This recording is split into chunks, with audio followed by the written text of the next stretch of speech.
Background image can be specified for almost any HTML element. तो जैसे कि कहाँ कहाँ पर आपको रिक्वायरमेंट आएगा, जैसे किसी पर्टिकुलर सेक्शन में या फिर एंटायर बॉडी में, ठीक है।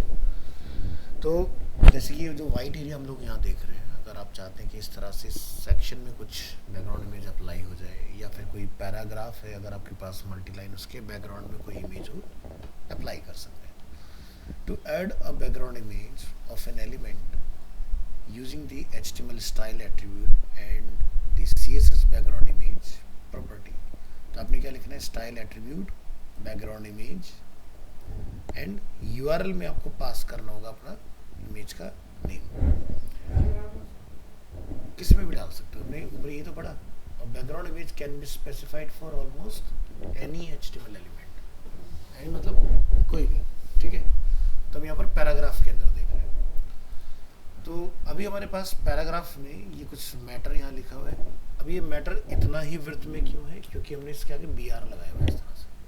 क्यों लगाया, ताकि ये मल्टी लाइन में कन्वर्ट हो और आपको एक इमेज इसके अंदर डिस्प्ले हो। तो मुझे कौन बताएगा कि ये इमेज यहाँ पर फुल विड्थ में क्यों रिपीट हो रहा है, जबकि पैराग्राफ तो सिर्फ यहाँ तक है। ऐसा क्यों हो रहा है? इमेज तो सिर्फ टेक्स्ट के नीचे होना चाहिए था ना।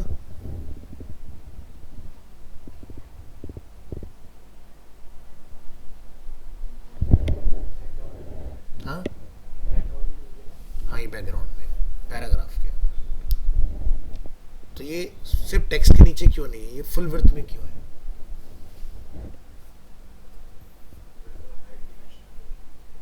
विड्थ और हाइट मेंशन नहीं की हुई है।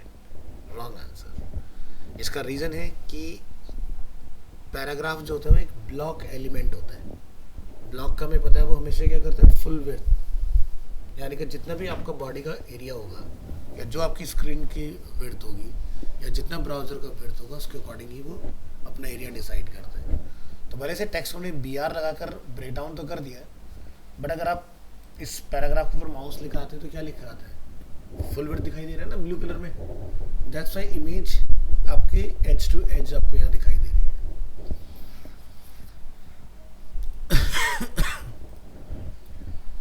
You can also specify the background image in the style element in the head section, यानी कि internal style sheet।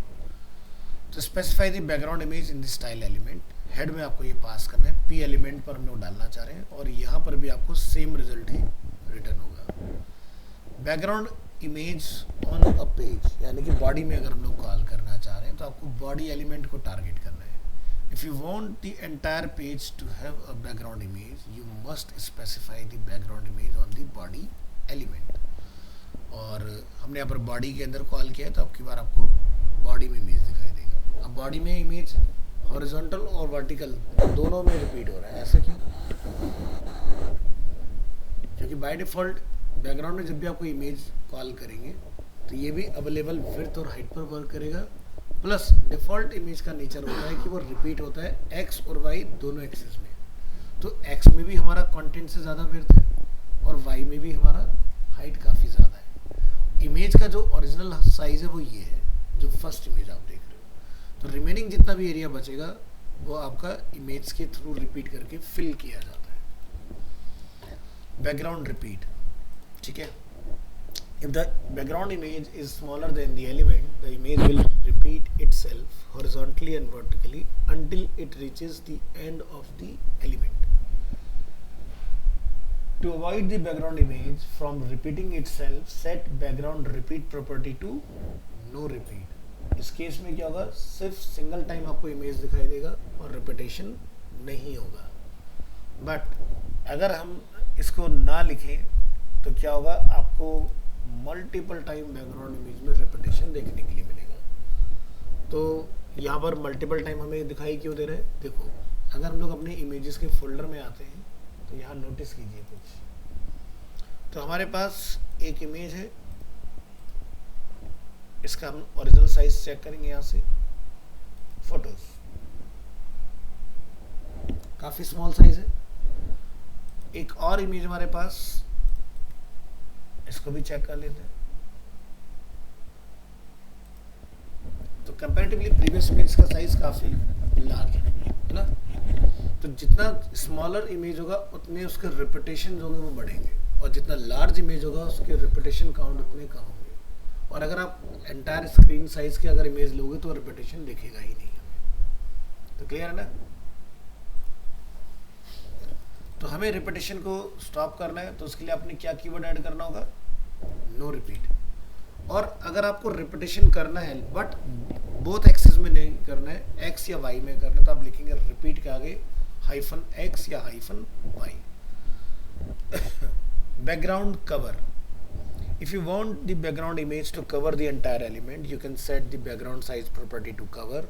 Also, to make sure the entire element is always covered, set the background attachment property to fixed.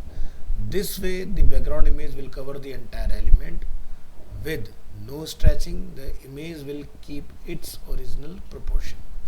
तो यहाँ पर हमने दो चीज़ और additional add की, background attachment fixed and cover.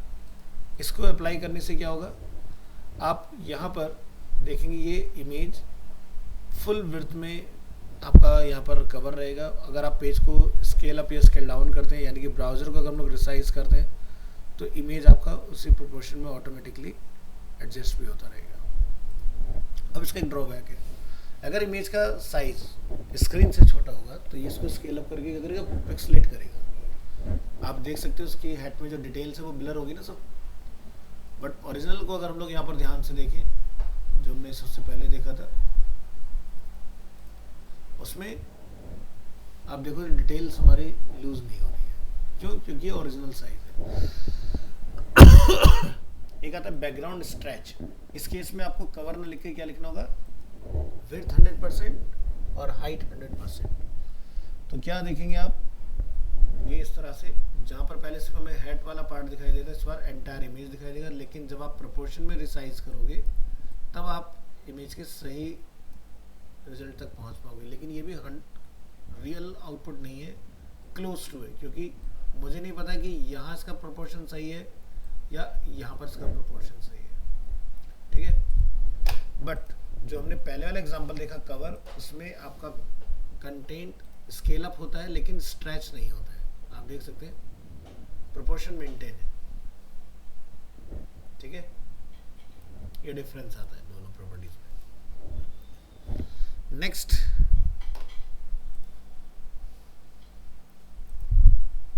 है हमारे पास पिक्चर एलिमेंट। पिक्चर एलिमेंट का हमने आपको एग्जांपल दिखाया था फ्लिपकार्ट की वेबसाइट से। अलग अलग स्क्रीन साइज के ऊपर वो लोग अलग अलग इमेजेस को रेंडर करके दिखाते हैं। So HTML picture element allows you to display different pictures for different devices और screen sizes.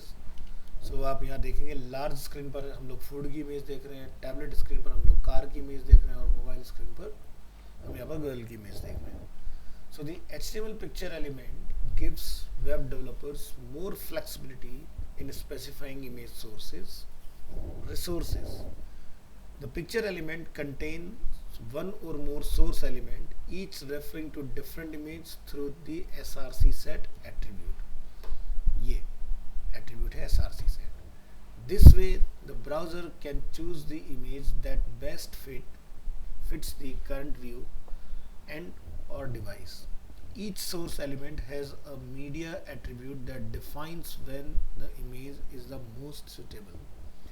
Show different images for different screen sizes. तो आप यहाँ देखेंगे पिक्चर एलिमेंट, इसमें आपने डिफाइन करना है सोर्स एलिमेंट, यहाँ पर आप डिफाइन करेंगे मीडिया एट्रीब्यूट, और हमने यहाँ पर स्पेसिफाई किया है मिनिमम विड्थ 650। मिनिमम विड्थ का मतलब क्या होगा कि 650 से लेके अपर जितनी भी विड्थ होगी आपको कौन सी इमेज मिलेगी देखने के लिए, फूड की इमेज। और 465 से 650 की रेंज में आपको क्या इमेज मिलेगा, कार का इमेज। और जब हम इन दोनों रेंज से बाहर होंगे तब हमें देखने के लिए मिलेगा इमेज गर्ल का। अब यहाँ पर हमने इसको ये नहीं सेट किया कि ये मोबाइल के लिए काम करेगा, बट ये ऑटोमेटिकली मोबाइल पर ही डिस्प्ले होगा। और अगर आपका वेब ब्राउज़र आउटडेटेड होगा तो भी उस केस में यही इमेज दिखाई देगा। आउटडेटेड से क्या मतलब है हमारा, कि भाई हम क्रोम चला रहे हैं लेकिन हम पहुंच गए उस ज़माने में जहाँ पर इंटरनेट एक्सप्लोरर का 11 वर्जन आता था, तो उस केस में पिक्चर एलिमेंट वर्क नहीं करेगा, वहाँ पर ये वाला जो आपका लास्ट हमने सोर्स डिफाइन किया है, सभी स्क्रीन के लिए यही काम करेगा। ठीक है, तो एग्जाम्पल को रन कीजिए। क्या देख रहे हैं हम लोग? फूड वाला इमेज। क्या लिखा था हमने इसके लिए? 650, मतलब मिनिमम विड्थ होगा, तो मतलब ये हुआ कि 650 से लेके अपर जितनी भी विड्थ होगी आपको फूड का इमेज ही मिलेगा। तो चेक करेंगे, F12 प्रेस करिए, यहाँ से रिस्पॉन्सिव में आइए और यहाँ पर आप लिख दीजिए 649। तो 49 तक क्या आ रहा है? कार का इमेज। जैसे 650 होगा, कौन सा इमेज आ गया? अब इसके ऊपर आप 4K डिस्प्ले तक चलेगा, आपको फूड की इमेज ही देखने के लिए मिलेगी। ये तो हम 4K पे आ गए। सेंटर में आपको यहाँ नोटिस करना, जहाँ मोबाइल S लिखा है यहाँ पर 4K आएगा। तो 650 से ऊपर कितनी भी बड़ी स्क्रीन क्यों ना हो, फूड का इमेज मिलेगा। लेकिन 649 जैसे होगा तब आपका कार का इमेज दिखाई देगा। ठीक है, तो यहाँ पर क्या लिखा था हमने? Minimum width 465। तो आप 465 तक लेके जाइए इसको डाउन, कार की इमेज ही रहने वाली है।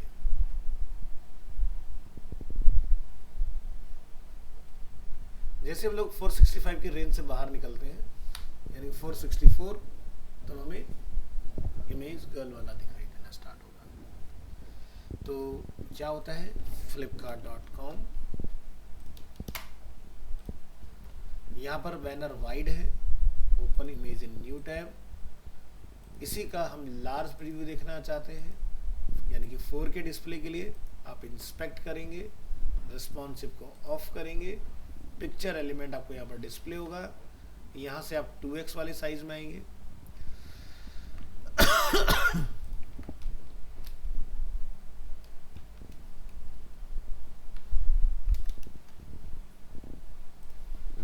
ठीक है, तो लार्ज साइज का इमेज है कंपैरेटिवली। देखो इसमें जूम का ऑप्शन नहीं है, बट इसमें अवेलेबल है। नेक्स्ट, इसी का अगर इन्होंने मोबाइल मोड बनाया होगा तो उसको भी ट्राई कर लेते हैं। यस, अवेलेबल है यहाँ पर, देखिए open image in new tab. तो अलग अलग डिवाइस के लिए अलग अलग अवेलेबल है।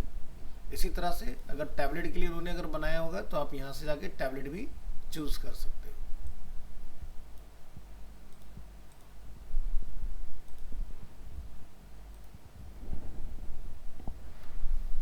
ये आपका टैबलेट का इमेज आ गया। ये टैबलेट है, ये आपका मोबाइल है, ये आपका लैपटॉप डेस्कटॉप हो गया, ये आपका 4K डिस्प्ले हो गया। तो सभी के लिए इन्होंने अलग अलग तरह की इमेज का यूज़ किया। अब मोबाइल के लिए अलग इमेज क्यों बनाया? क्या मजबूरी होगी बनाने के लिए? देखो, अगर हम इस तरह की इमेज को रिस्पॉन्सिव बना भी दें तो क्या होगा, जब आप मोबाइल मोड में आओगे तो आप इसके ऊपर क्या लिखा है पढ़ ही नहीं पाओगे। ठीक है, या अगर मैं डेस्कटॉप वाली इमेज में आता हूँ या अगर मैं 4K वाली इमेज में आता हूँ, देखो सब में सेम ही आउटपुट में देखने के लिए मिल रहा है। तो क्या होता है कि जो भी आपका स्क्रीन साइज है उसके अकॉर्डिंग आपका इमेज रेंडर हो, तो आप यहाँ पर विड्थ को डिफाइन करोगे। तो दो विड्थ होती है, एक तो होता है ओनली विड्थ, एक होता है मिन और एक होता है मैक्स। मैक्स मतलब अगर यहाँ लिखा होता है मैक्स विड्थ 650, तो 651 पर इमेज चेंज हो जाता है मैक्स, यानी कि एक लॉक बन गया आपका, इस रेंज तक ही काम करेगा। मिन क्या होता है कि मिनिमम 650 से स्टार्ट होके अपर का जो आप सर्किट लगाओगे वहां तक जाएगा। जैसे हमने लिखा यहाँ पर 650, यहाँ पर मिन कितना है 465, तो ये 465 से 649 तक ही काम करेगा। जैसे 50 होगा फूड का इमेज में चेंज हो जाएगा। तो ऐसे आप अपनी इमेज को अलग अलग स्क्रीन साइज के अकॉर्डिंग चेंज करा सकते हो। तो पता कैसे चले कि स्क्रीन का साइज क्या होगा? तो हमारे पास सिमुलेटर होता है, आई होप सभी ने इंस्टॉल कर लिया होगा अभी तक। जिस पे भी आप माउस लेके जाओगे सबके स्क्रीन साइज यहाँ लिखे आते हैं, लिखा है ना सबका, माउस लेके जाओ सभी की आपको स्क्रीन साइज पता चल जाएगी। तो टैबलेट का जो स्टैंडर्ड मार्केट में होता है वो होता है 768 पिक्सल्स की विड्थ होती है टैबलेट की। तो बताओ सभी लोग, ये वाला पार्ट अच्छे समझ में आ गया? पिक्चर एलिमेंट, ठीक है। तो कब यूज़ करना है? जब हमें डिफरेंट स्क्रीन पर डिफरेंट इमेज दिखाना हो। फ्लिपकार्ट के एग्जांपल से मैंने आपको समझा दिया। Mobile, tablet, laptop desktop, 4K TV, 4K display, सभी के लिए अलग अलग इमेजेस को डिज़ाइन किया गया है। अगर मैं मोबाइल मोड में भी आपको लाके दिखाऊं यहाँ पर, तो आप यहाँ समझ पाएंगे इस चीज़ को। इन्होंने मोबाइल में भी बहुत अमेजिंग काम किया हुआ है। अब मोबाइल किसी का हो सकता है बहुत हाई क्वालिटी का हो, तो आप इंस्पेक्ट करिए। इसके अंदर भी इन्होंने अलग अलग ऑप्शंस रखे हैं।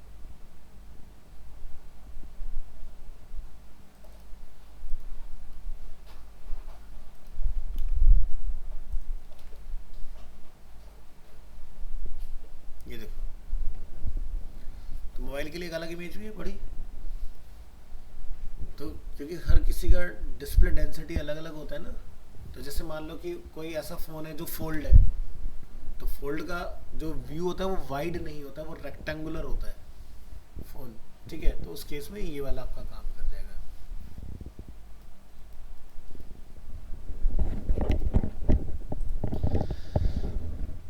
अब यहाँ ध्यान रखना है, ये कब काम करेगा, फेल सेफ, यानी कि जब आपकी दोनों रेंज ओवर हो जाएंगी, ठीक है, तब उस कंडीशन में ये काम करेगा इमेज। या फिर अगर कोई ऐसा वेब ब्राउज़र है जहाँ पर आपका पिक्चर एलिमेंट रेंडर नहीं हो सकता, उस केस में IMG एलिमेंट वर्क करेगा।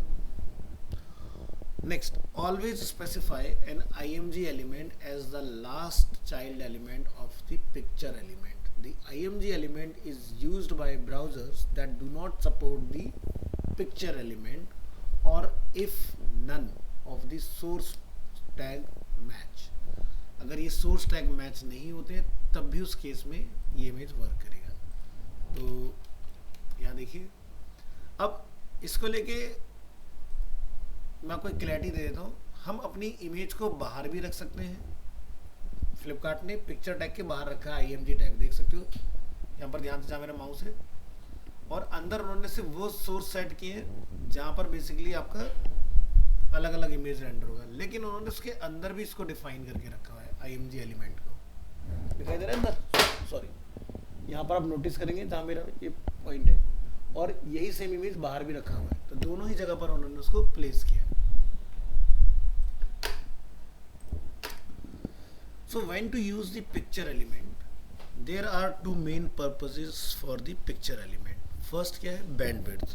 bandwidth, अब मान लीजिए कि being a designer आपने 4K इमेज ही बना दिया,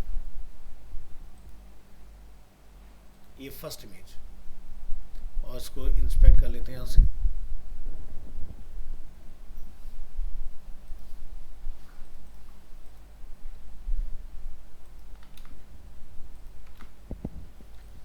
ठीक है, ये हमारे पास एक इमेज है जिसमें कंटेंट काफ़ी रिच है, बहुत ही हाई क्वालिटी है। अब इसका बेनिफिट तो सिर्फ उसी को होगा ना तो 4K स्क्रीन चला रहे हैं। अब ये जो फुल HD मॉनिटर जैसे मेरा है, तो वहाँ पर ये देख सकते हो रिसाइज हो गया ऑटोमेटिकली, बट जो इसका साइज़ है इन KB या MB, उसमें तो कोई चेंज नहीं आया ना, ये जस्ट विजुअली यानी कि वर्चुअली ये रिसाइज हुआ है, बट जिसके अपने खुद के नेटिव प्रॉपर्टीज़ हैं, जो उसकी विड्थ हाइट एक्चुअल है, वो चेंज नहीं हुई है।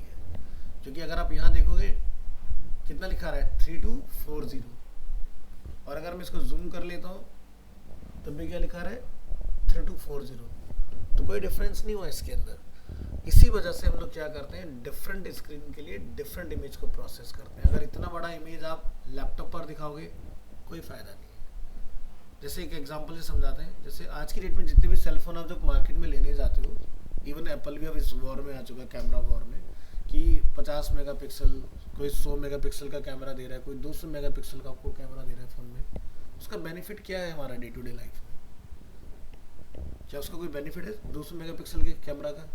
उसका कोई फ़ायदा ही नहीं है। आपके साथ जो ये मैन्युफैक्चरर्स हैं, ये एक तरह से एक आपकी साइकोलॉजी के साथ प्ले करते हैं, भाई ज़्यादा रैम होना चाहिए, ज़्यादा अच्छा कैमरा, जबकि आप 200 मेगापिक्सल का कैमरा का अपने पूरी लाइफ में कभी इस्तेमाल नहीं कर पाओगे, वो सिर्फ स्पेस भरेगा। अब सोचो क्या 200 मेगापिक्सल की सेल्फी जब आप सोशल मीडिया पे डालोगे और जब डाउनलोड करोगे तो क्या वो सेम साइज में होगी? एग्जांपल के तौर पर व्हाट्सएप पर एक फीचर ऐड किया गया HD, नोटिस किया होगा आपने।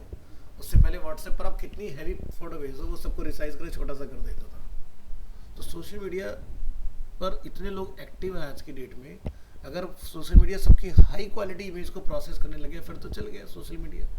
वो क्या होगा, जैसे आप अपलोड करोगे वो छोटा सा ही हो जाएगा। या चलो एग्जांपल के तौर पर ऐसा समझते हैं कि कितने लोगों की फ़ोटो खोल के आप सोशल मीडिया पे जाके इसको जूम करके देखते हो, कोई नहीं देखता, just swipe up swipe down चल रहा होता है, तो कोई फ़ायदा ही नहीं है। तो हमारी डे टू डे लाइफ में जो आपकी लाइफ है उसमें 2 megapixel is more than enough, और वहाँ पर वो लोग 200 मेगापिक्सल चिपका रहे हैं आपको। प्रोफेशनल फोटोग्राफर की लाइफ में 200 मेगापिक्सल, 100 मेगापिक्सल, 50 मेगापिक्सल का काम नहीं, तो तुम कब इस्तेमाल करोगे जब वही नहीं कर पा रहे तो सोचो 50 मेगापिक्सल की इमेज इतनी बड़ी होती है कि ये पूरा वॉल, इतनी बड़ी इमेज आप फोन में लेके घूम रहे हो। तो मेगापिक्सल डिसाइड करता है कितना लार्ज इमेज हमें प्रोड्यूस करना है, ना कि उसके अंदर क्वालिटी और क्लियरिटी। तो बैंडविड्थ वाला पार्ट क्लियर हुआ। बैंडविड्थ से मतलब क्या है कि अगर मेरा इमेज 1 MB का है और आप उसको mobile, laptop, tablet, desktop, ultra HD जिस भी साइज पर आप चलाओगे, विजुअली वो छोटा हो सकता है देखने में, बट उसका वेटेज जो रहेगा वो 1 MB ही रहेगा। ठीक है। Format support. Some browsers or devices may not support all image format, so by using the picture element you can add images of all formats, and the browser will use the first format it recognizes and ignores any of the following. तो जैसे हमने यहाँ पर इस बार कोई width set नहीं किया, हमने डायरेक्टली सेट किया सोर्स सेट, IMG अवतार हमने इसमें मेंशन किया, गर्ल का हमने मेंशन किया, बीटल का इमेज हमने मेंशन किया, बट PNG, JPG और GIF तीनों ही फॉर्मेट ब्राउज़र में एग्जीक्यूटेबल होते हैं। तो आप यहाँ नोटिस करोगे PNG ही रेंडर होगा अवतार वाला आपका। ठीक है, डायरेक्ट ओपन हो गया, क्योंकि फर्स्ट मैचिंग फॉर्मेट कौन सा था, यही था, जबकि हमने तो तीनों रखे थे ना। अब नहीं पता कि एंड यूज़र कौन सा ब्राउज़र यूज़ कर रहा है, हो सकता है कि किसी ब्राउज़र में PNG इमेज ना चलता हो, तो ऑटोमेटिकली ब्राउज़र क्या ट्राई करेगा, JPG। अगर ये दोनों भी काम नहीं करेंगे तो थर्ड ट्राई करेगा GIF, है ना। तो इस तरह से आपका काम होता है।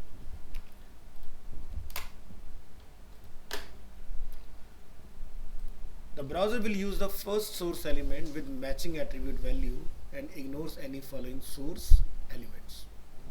तो पिक्चर एलिमेंट में कोई डाउट, कुछ कंफ्यूजन है तो बताएं, नहीं तो फिर नेक्स्ट टॉपिक पर मूव करते हैं। क्लियर है सब? Few icon. मोस्टली जितनी भी आप वेबसाइट्स जो आप लाइव देखते हो, जैसे कि आज तक, तो आपने नोटिस किया होगा कि यहाँ पर टैब में आपको आज तक का लोगो दिखाई देगा इस तरह से, या जीमेल आप चलाते हैं, गूगल शीट, गूगल ड्राइव या गूगल मीट, हर किसी का अपना एक आइकन होता है।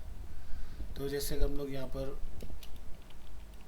अरीना मल्टीमीडिया रन करेंगे, तो इनका भी आपको एक लोगो यहाँ पर अरीना का दिखाई देगा, है ना, टॉप में। तो ये पार्ट कैसे सेट किया जाता है इसको समझते हैं। अब फेव आइकन, जिसको हम लोग फुल बोलते हैं favourite icon, is a small image displayed next to the page title in the browser tab. So how to add a fav icon इन HTML? You can use any image you like as your fav icon. You can also create your own image with the help of favicon.cc. ठीक है, इस website पर आप notice करेंगे, यहाँ देखिए इसका आइकन है। अगर हम यहाँ पर कुछ भी ड्रॉ करते हैं वो आपको रियल टाइम में यहाँ पर डिस्प्ले हो रहा है। ये हमारा फेव आइकन बन गया। या तो आप यहाँ जाके डायरेक्ट बना सकते हैं ग्रिड वाइज, ठीक है, आप इसके अंदर चाहें तो एनिमेशन भी क्रिएट कर सकते हैं, सब कुछ पॉसिबल है। और आप यहाँ पर अपनी खुद की इमेज को इंपोर्ट करा के उसको फेव आइकन में कन्वर्ट कर सकते हो। टर्म्स कंडीशन क्या है, हमें किन चीज़ों का ध्यान रखना है, 1:1, ठीक है, तो आपको इसका खास ध्यान रखना है। यानी कि जो भी इमेज आप लोगे वो 1:1 होगा। दूसरा, मिनिमम 16 पिक्सल, फिर उसका जस्ट डबल होगा 32 पिक्सल, उसका डबल 64, 128, 256, 512 एंड 1024। तो इस तरह से आप डिफाइन कर सकते हो। तो 16 वाला क्या आज की डेट में हमें यूज़ करना चाहिए? नो। क्यों? क्योंकि आप अगर अपने कंप्यूटर में फुल HD मॉनिटर यूज़ कर रहे हैं, या अगर आपका लैपटॉप का डिस्प्ले फुल एचडी है तो 16 पिक्सल वाला पिक्सलेट हो जाएगा आपकी स्क्रीन में। तो हमें कौन सा यूज़ करना चाहिए, कम से कम 128 पिक्सल बाय 128 पिक्सल, एटलीस्ट इतना साइज आप लेके चलें अपने। तो इससे क्या होगा कि आप फुल एचडी और अल्ट्रा एचडी दोनों जगह पर अपने आइकन को बहुत अच्छे से एक्सपीरियंस कर पाओगे। अब जैसे जीमेल है एग्जांपल के तौर पर, हम कंट्रोल यू प्रेस करते हैं, ये देखो जीमेल का हम लोग यहाँ पर एक देख रहे हैं, ठीक है, ये फेव आइकन आ गया। यहाँ जाइए, क्या यूज़ किया इन्होंने, 256 यानी 128 से भी ऊपर का यूज़ किया है, यानी कि उसका डबल ही हो गया ना, 128 से को अगर मल्टीप्लाई करो 256 आएगा। इससे भी ऊपर यूज़ किया था 512 या 1024 कहाँ यूज़ होता है, जहाँ पर एप्पल डिवाइसेस आ जाती हैं, वहाँ पर आप उसका यूज़ करोगे। तो क्या करना होगा हमें, जब हम लोग प्रॉपर प्रोफेशनली काम करेंगे तो 16 पिक्सल से लेके 1024 के सारे आइकन बनाएंगे। अब पीछे अगेन वही ब्राउज़र खुद पता लगाएगा कौन सा स्क्रीन साइज है, उसी के अकॉर्डिंग इमेज पीछे से लिफ्ट हो जाएगा फोल्डर से, जैसे हमने पिक्चर एलिमेंट के अंदर देखा है। तो एग्जांपल आप यहाँ देखें, हम यहाँ पर कोई इमेज इंपोर्ट कर लेते हैं। तो देखो यहाँ पर क्या लिखा आ रहा है, कीप डायमेंशंस। दूसरा क्या है, श्रिंक टू स्क्वायर, यानी कि देखो ये ट्रक था और वो कंप्रेस होकर जीप बन गई। तो ऐसा काम नहीं करना है, श्रिंक वाला। डायमेंशन को मेंटेन रखिए, और जो भी आइकन आपने कन्वर्ट करना है, मैं जैसे यहाँ से इसी आइकन को ले लेता हूँ, डेस्कटॉप, चूज इमेज,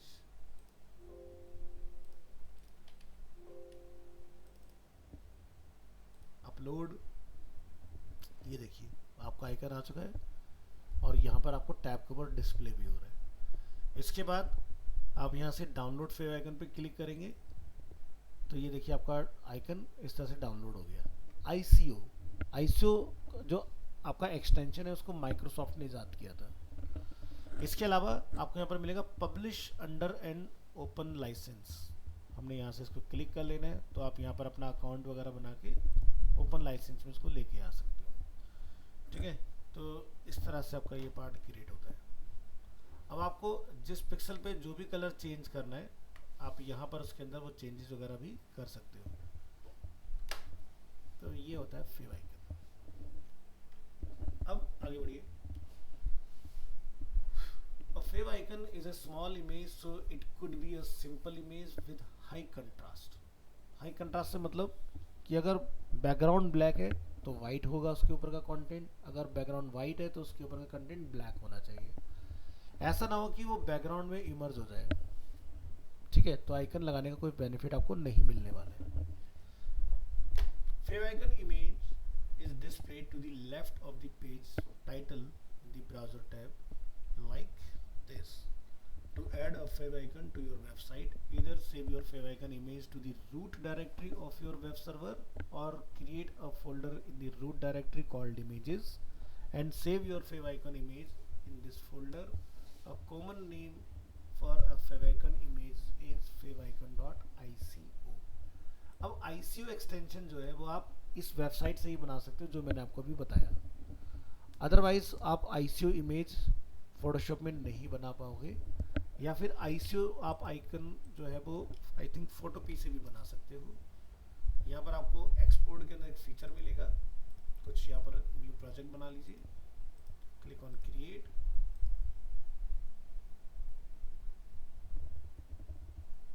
ये देखिए। बट आपके जितने भी सॉफ्टवेयर आप मल्टीमीडिया में पढ़ रहे हो या पढ़ के आए हो, उनमें से किसी में भी ये आइकन का ऑप्शन नहीं मिलेगा आपको। अब अच्छी बात ये है कि आप लोग 2025 में हो, तो 2025 के अंदर 2025 में आप SVG भी लगा सकते हो, PNG भी लगा सकते हो, GIF भी लगा सकते हो, JPEG भी लगा सकते हो। अगर ICO नहीं बना पा रहे हो कोई दिक्कत वाली बात नहीं है। Next, add a link element to your index.html file after the title element like this। तो जिसमें हम लोग एक्सटर्नल CSS को कॉल करते हैं उसी तरह से अपने लिंक एलिमेंट में रिलेवेंसी में इस बार स्टाइल शीट की जगह क्या लिखना है, icon type image slash x icon. HREF में आपने इमेज का पाथ डालना है, तो यहाँ HREF यूज होगा। जनरली हम लोग IMG SRC का यूज करते हैं। और इसके बाद जब आप फाइल को रन करेंगे तो देखिए मेरा गूगल का आइकन आपको यहाँ पर डिस्प्ले हो रहा है। इसमें कंट्रोल यू प्रेस कीजिए, ये हमारी इमेज है, ठीक है। और इसका साइज आप यहाँ देख सकते हैं कितना है, 128 बाई 128। तो फुल HD जो आपके स्क्रीन हैं उस पर 128 पिक्सल से नीचे का आइकन यूज नहीं करना है। अब आप जो साइज रखना चाहो रखो, लेकिन इससे बिलो नहीं जाना है, नहीं तो ये क्या होगा, जब यहाँ पर क्रिएट होगा तो ब्लर हो जाएगा। बात करेंगे फाइल फॉर्मेट सपोर्ट। ICO पहले से सभी में यूज होते आ रहे हैं। बाकी ब्राउजर्स आज की डेट में PNG, GIF, JPG, SVG सभी को सपोर्ट करते हैं। किसी भी फॉर्म में आप आइकन को प्लेस करा सकते हो। Title, every web page should have a page title to describe the meaning of the page. The title element adds a title to your page. तो जैसे कि आप यहाँ देखेंगे हेड सेक्शन में टाइटल हमारे पास अवेलेबल है। टाइटल के बारे में हम लोग पहले भी डिस्कस कर चुके हैं कि टाइटल मीनिंगफुल होना चाहिए, SEO में एक इम्पोर्टेंट रोल प्ले करता है, और अंडर 60 कैरेक्टर होना चाहिए। The title should describe the content and the meaning of the page. The page title is very important for search engine optimization, means SEO. The text is used by search engine algorithm to decide the order when listing pages in search result. The title element defines a title in the browser toolbar, provides a title for the page when it is added to favorite, and displays a title for the page in search engine results. So try to make the title as accurate and meaningful as possible. Randomly कुछ भी नहीं लिख देना है। Table,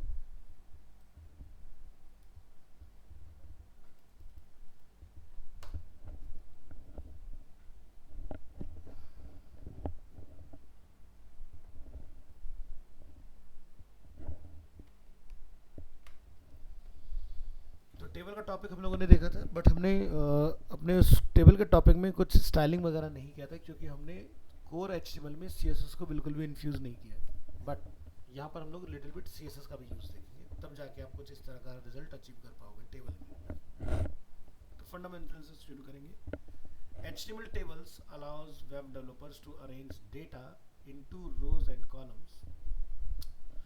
So जैसे कि हमने table CSS से बनाया, अगर यही टेबल अगर हम लोग देख रहे हैं यहाँ पर, तो आप कंट्रोल यू प्रेस करेंगे, ये इसके लिए हमने स्टाइल डिफाइन किया है, तो इसको डिस्कस करेंगे later on. Define an HTML table. A table is defined consist a table in HTML consist of table cells inside rows and columns. तो मेन स्ट्रक्चर को कंटेन करता है टेबल। टेबल के अंदर रो डिफाइन करने के लिए आपने TR का यूज़ करना है, और रो के अंदर कॉलम्स बनाने के लिए आपने TH और TD का यूज़ करना होता है। दोनों में क्या डिफरेंस है? TD में जो भी आप टेक्स्ट लिखेंगे वो नॉर्मल होगा और लेफ्ट अलाइंड होगा, और TH में लिखा हुआ कंटेंट आपका बोल्ड होगा और सेंटर अलाइन होगा। जैसे कि मैं आपको यहाँ पर एग्जांपल रन करके दिखाता हूँ। कंपनी, कॉन्टैक्ट एंड कंट्री, क्या हमने इसके लिए कहीं पर कुछ लिखा अलाइनमेंट वगैरह? नो। कंट्रोल यू प्रेस करेंगे, क्या यहाँ पर कोई अलाइनमेंट की प्रॉपर्टीज अवेलेबल है? नो। तो ये TH का डिफॉल्ट नेचर है, बोल्ड एंड सेंटर लाइन।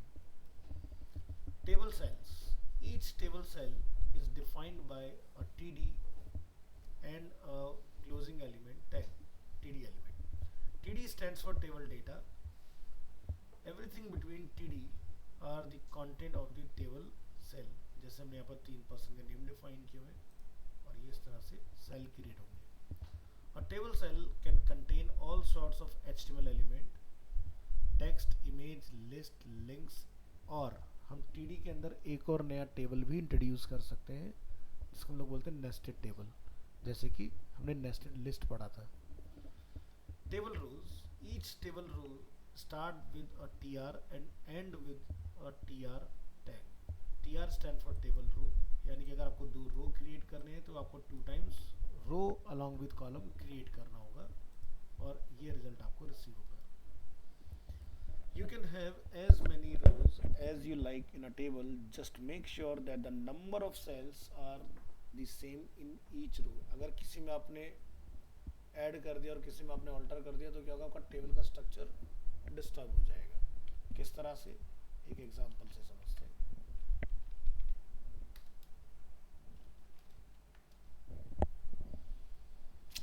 तो लेट्स से मैं यहाँ से डिलीट कर देता हूँ और अब आप आउटपुट देखें क्या आ रहा है. गड़बड़ हो गया ना. तो ये बैलेंस रखना होता है आपको. आप कम ज़्यादा नहीं कर सकते हो. हर एक रो में टीडी या टीएच जो होंगे वो इक्वल होंगे. अगर मुझे कहीं करना भी है तो उसके लिए डिफरेंट अप्रोच आती है, कोल्समैन एंड रोसमैन. समझेंगे अभी उसके बारे में. There are times when a row can have less or more cells than another. So you will learn about this in a later chapter. Table headers. Sometimes you want your cells to be table header cells. In those cases, using the th tag instead of the td tag. So th stand for table header. यहाँ पर हम लोग define कर रहे हैं, जैसे person के लिए पर्सन 1 2 3 ये हमने तीनों के लिए डिफाइन किया है कुछ अपना. तो आप यहाँ देखेंगे बोल्ड और सेंटर आपको इस तरह से मिलने वाला है. By default, the text in th elements are bold and centered, but you can change that with CSS. Next, बात करेंगे टेबल में border. HTML tables can have borders of different styles and shape. देखिए, अगर हम लोग कोई table element define कर रहे हैं और अगर हमने उसमें एट्रीब्यूट या कोई CSS यूज़ नहीं किया होगा तो टेबल बॉडी में आपको स्ट्रक्चर वाइज डिस्प्ले नहीं होगा, बट उसके अंदर कंटेंट जो होगा उसके अकॉर्डिंग आपको डिस्प्ले होगा. तो अगर हम लोग प्रीवियस एग्जांपल अपना ओपन करें, यहाँ पर आप यहाँ नोटिस करेंगे, ठीक है, तो यहाँ पर क्या लिखा है, बॉर्डर 1 पिक्सल. तो या तो आप CSS में डिफाइन करो या फिर आप यहाँ पर मैंने कुछ पढ़ाया था बॉर्डर इक्वल टू 1 डिफाइन कर दो, तभी आपको टेबल अपना डिस्प्ले होगा स्ट्रक्चर वाइज. अदरवाइज सिर्फ कॉलम वाइज आपको कंटेंट डिस्प्ले होगा. इसको हम लोग प्रैक्टिकली ट्राई भी करके देख सकते हैं. ये देखिए, हम यहाँ से बॉर्डर को 0 कर देते हैं, या मैं इसको डिफाइन ही नहीं करता हूँ, 1 रहने देता हूँ.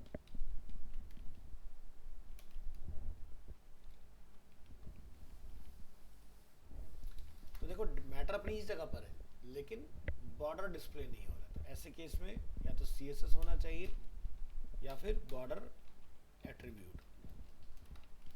जैसे हम लोग बॉर्डर 1 पुट करेंगे, अगेन विजिबल हो जाएगा.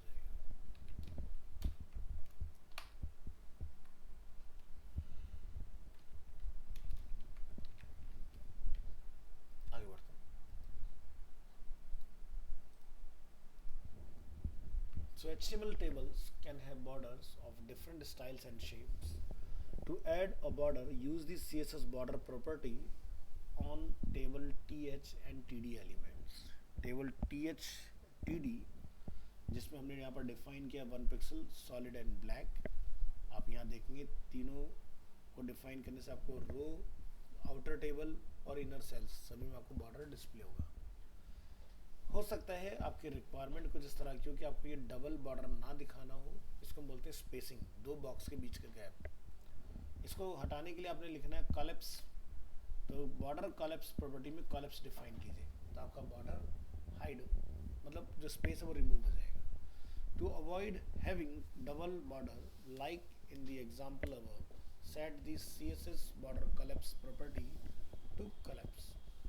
This will make the borders collapse into a single border like this. Check करेंगे वेब ब्राउजर में, ये देखिए. Next, style table borders. If you set a background color of each cell and give the border a white color, the same as the document background, you get the impression of an invisible border. यहाँ border है but display नहीं होगा. हमने यहाँ पर define किया अपना table THTD, उसके अंदर हमने बॉर्डर डिफाइन किया है, कॉलम्स डिफाइन किया है, TH और TD को हमने एक अलग बैकग्राउंड कलर ऑफर किया है, जिससे हमारा ये आउटपुट क्रिएट होगा इस तरह से. Rounded table border. तो आपको यहाँ पर बॉर्डर में रेडियस डिफाइन करना है, तो ये आपका राउंडेड में कन्वर्ट हो जाएगा। Skip the border around the table by leaving out table from the CSS selector.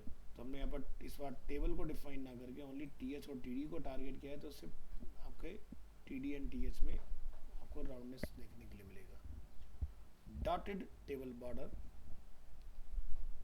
with the border style property you can set the appearance of the border।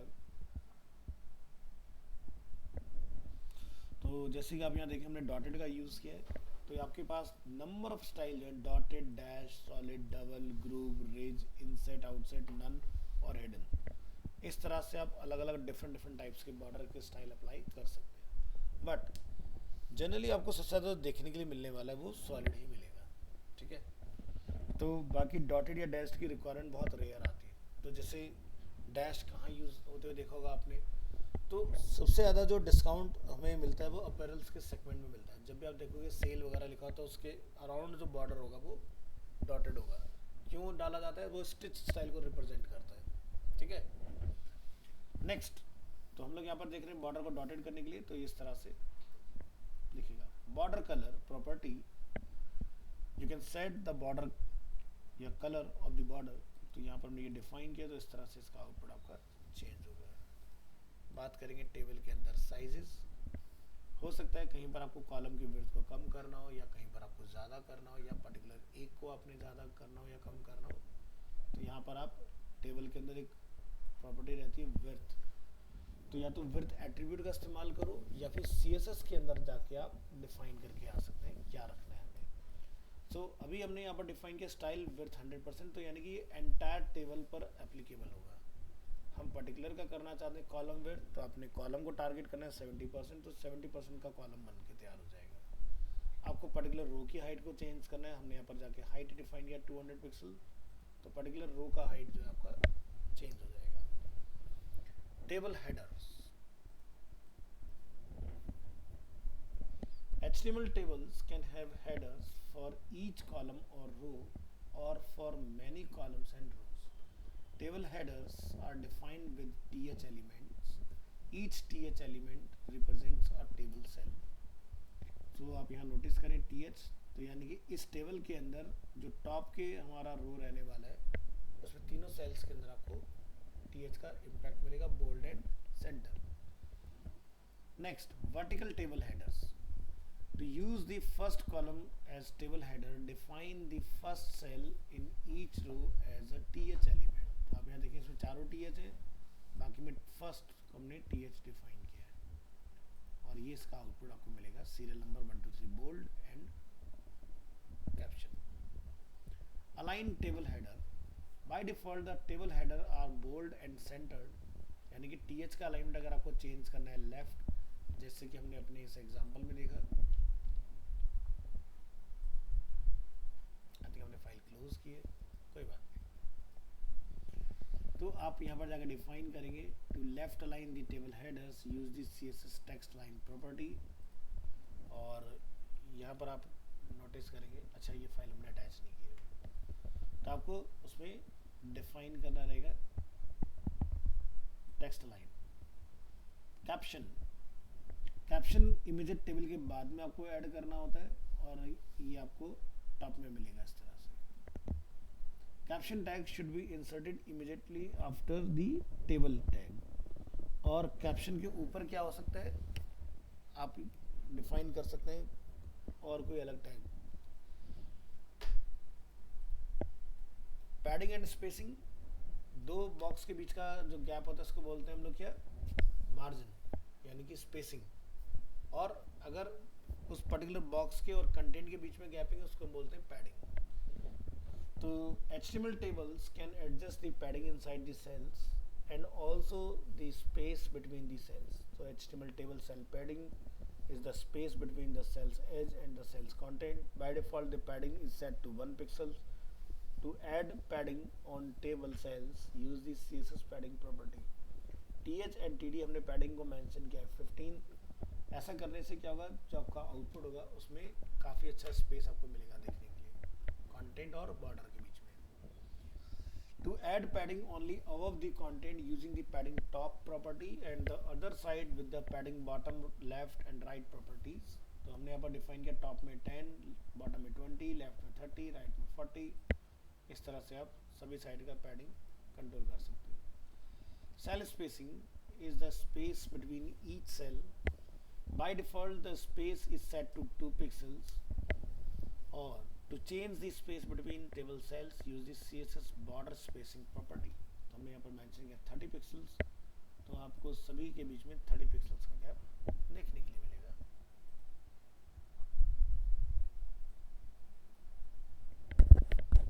Call span and row span. Sometimes हमें कुछ इस तरह से मर्ज करने की requirement आती है. ये मे बी वर्टिकल हो, हॉरिजॉन्टल हो, या फिर एंटायर टेबल के ऊपर हमें मर्जिंग परफॉर्म करना हो. तो अगर हमारा इस तरह से हो रहा है हॉरिजॉन्टली तो इसको बोलते हैं कॉल, वर्टिकली होता है तो बोलते हैं row. So to make a cell span over multiple columns use the col span attribute. तो यहाँ पर हमें ध्यान क्या रखना है कि टोटल जो है वो 3 ही आना चाहिए, क्योंकि रिमेनिंग जितने भी रोज हैं सभी में 3 की विड्थ है. हमें यहाँ लिखा कॉल स्पैन 2, 2 + 1 = 3. तो क्या होगा, 2 कॉलम आपके मर्ज होके एक हो जाएंगे और इसका रिजल्ट कुछ ये रहने वाला है. रो स्पैन में क्या होता है, जिस रो में आप डिफाइन करते हो उस रो में कुछ नहीं करना है. नेक्स्ट रो से जाके एक टीटी को डिलीट करके आइए. ये देखिए फोन नंबर जो है जिनके पास वो 2 डिफरेंट नंबर हैं, तो दोनों को अलग अलग रो में कॉल किया हुआ है. The value of row span attribute represent the number of rows to span. Next, table styling. Table styling में भी आपको ऑड इवन के बेसिस पर अगर आपने कुछ करना है तो उस केस में आप इसका यूज कर सकते हैं स्टाइलिंग का.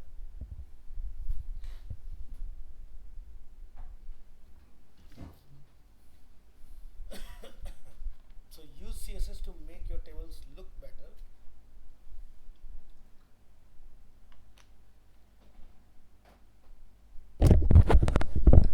हमने यहाँ पर TR एलिमेंट को डायरेक्ट टारगेट किया. TR के अंदर में डिफाइन किया कॉलन nth चाइल्ड. तो ये जो कॉलन लगा के हम लोगों ने डिफाइन किया इसको हम लोग बोलते हैं सूडो स्टाइल. nth चाइल्ड मतलब n नंबर ऑफ, हमें नहीं पता कितने नंबर है, 1 2 3 4, जितने भी आपके ऑड नंबर होंगे, ठीक है, उन सभी का कलर ये सेट हो जाएगा. आउटपुट वाली फाइल में हमने इवन के ऊपर इसको ट्राई किया है, तो इसलिए आप यहाँ नोटिस करेंगे 2 4, अगर मैं 6 रो बनाऊंगा तो उसका कलर आपको चेंज मिलेगा ऑटोमेटिक. इसी तरह से आप कॉलम के ऊपर भी ट्राई कर सकते हो. तो आपको लिखना है TD nth चाइल्ड, और हमने यहाँ पर कॉमा लगा के TH nth चाइल्ड, क्योंकि टॉप वाला जो होता है वो TH होता है. तो हमने दोनों को इवन पर चेंज किया, तो आपका इवन में कलर चेंज होगा. जैसे Monday, Tuesday, Wednesday, Thursday, Friday, Saturday and Sunday. Sunday के बाद अगर कोई और डे होता है तो वो अगेन डिफरेंट कलर में आपको दिखता है, जो कि इवन चल रहा है. 2 4 6. हम इसका इस तरह से ग्रिड भी बना सकते हैं ज़ेब्रा स्ट्राइप में. तो combine vertical and horizontal both. तो आपने जो सबसे पहले TR के लिए अलग से लिखा था ये कोड, इसको भी इसमें लाके ऐड कर लो. ऑड और इवन, और ये देखिए बन के तैयार. नेक्स्ट, ये हमारे पास एक टेबल है. इस तरह से हमें हॉरिजॉन्टल डिवाइडर से बॉटम से रिक्वायर्ड है, तो आप लिखेंगे border from bottom 1 pixel solid, आपका काम हो जाएगा. होवरेबल टेबल, अगर आप चाहते हैं माउस होवर करने पर आपकी सेल का कलर चेंज हो इस तरह से, तो आपको TR में लिखना है होवर और अपना कलर बताइए. Mouse hover colour different. Next और इम्पोर्टेंट टॉपिक है col group. Col group element is use to style specific columns of a table. अब मान लीजिए कि आपका क्लाइंट कहता है कि मुझे फर्स्ट कॉलम के अंदर सभी का कलर चेंज करना है. अगर हमें कॉल ग्रुप नहीं पता होगा तो आप हर रो के फर्स्ट डी में जाके बैकग्राउंड कलर लिख कर आओगे. उसके बाद क्लाइंट हो सकता है बोल दे कि भाई मुझे कलर चेंज करना है, ये नहीं समझ में आ रहा है.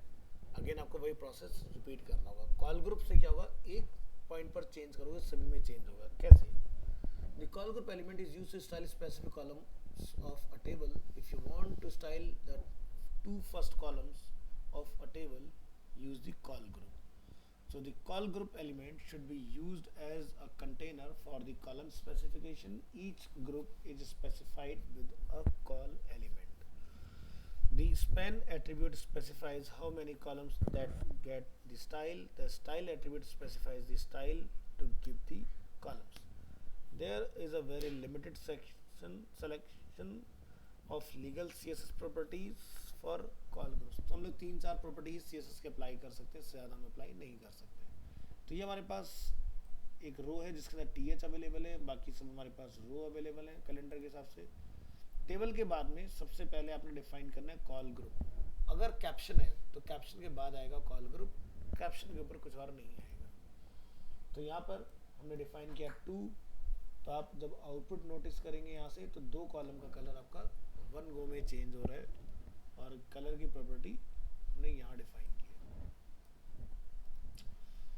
Next, the col group tag must be child of a table element and should be placed before any other table elements like thead, tr, td, etc. but after the caption element if present. Legal CSS property हम क्या क्या apply कर सकते हैं? हम background का colour change कर सकते हैं, बॉर्डर को मैनिपुलेट कर सकते हैं, विजिबिलिटी चेंज कर सकते हैं और विड्थ को चेंज कर सकते हैं कॉल ग्रुप के अंदर। So there is only a very limited selection of CSS properties that are allowed to be used in the call group. All other CSS properties will have no effect on your table. Multiple column element. अगर आपको लगता है मुझे first 2 में कुछ different रखना है, last 3 में मुझे कुछ डिफरेंट कलर रखना है, नेक्स्ट टू फर्स्ट 2, तो आप इस तरह से अलग अलग डिफाइन कर सकते हो। और अगर आपको लगता है कि इससे मुझे हॉलीडेज को डिफरेंट कलर में हाईलाइट करना है, उस केस में आप यहाँ पर कॉल स्पैन डिफाइन करिए। मुझे 6 कॉलम को स्किप करके लास्ट कॉलम में कलर चेंज करना है, तो ये देखिए लास्ट कॉलम का डायरेक्ट कलर चेंज हो जाएगा। हाइड करना है अगर आपने कॉलम्स को, तो आप विजिबिलिटी को लिखेंगे कॉलैप्स, और हमने यहाँ पर डिफाइन किया है स्पैन 3, तो आपका 3 कॉलम जो है वो हाइड होने वाले हैं इस आउटपुट में। तो ये देखिए Monday, Tuesday, Wednesday, Thursday, Friday hide हो गया, सैटरडे, संडे आपका अगेन विजिबल मिलेगा। तो ये था आपका। इसके बाद हमारा नेक्स्ट टॉपिक है list. HTML lists allow web developers to group a set of related items in list and unorder list and order list। unorder में आपको डिस्क मिलेंगे इस तरह से, और ऑर्डर में आपको सीक्वेंस मिलेगा 1 2 3 4।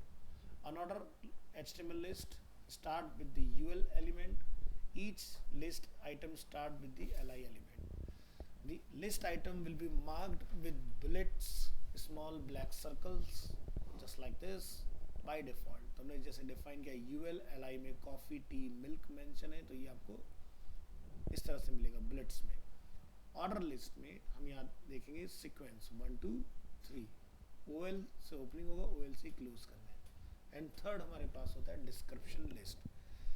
HTML also support description list। Description list is a list of terms with a description of each term। The DL tag defines the description list and DT tag defines the term and DD tag describes each term।